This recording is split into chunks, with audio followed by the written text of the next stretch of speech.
ஞானஸ்தானம் என்பது மனம் திரும்புதலுக்கு பதிலாக அல்ல.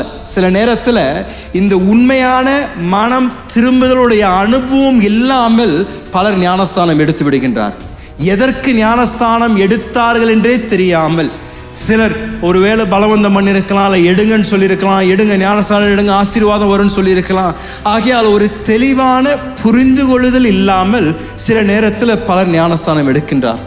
வேதத்தில் நாம் பார்க்கும் பொழுது ஆண்டவருடைய வார்த்தை சொல்லுகின்றது, ஞானஸ்தானம் எடுப்பதற்கு முன்பதாக நம்முடைய வாழ்க்கையில நடக்க வேண்டிய ஒரு மிக முக்கியமான சம்பவம் ஒரு மனம் திரும்புதல் ஏற்படும்.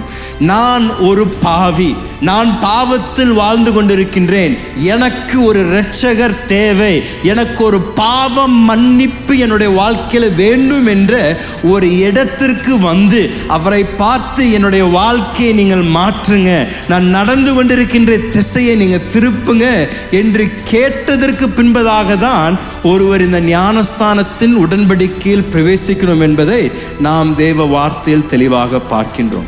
ஆகையால் ஞானஸ்தானம் என்பது ஏதோ ஒரு மனம் திரும்புதலுக்கு பதிலாக அல்ல, மனம் திரும்பிய பிறகு நம்முடைய வாழ்க்கையில் ஒரு பெரிய ஒரு தீர்மானத்தை எடுத்த பின்பதாக சம்பவிக்க வேண்டிய ஒரு மிக முக்கியமான சம்பவம் என்று சொல்லுவேன்.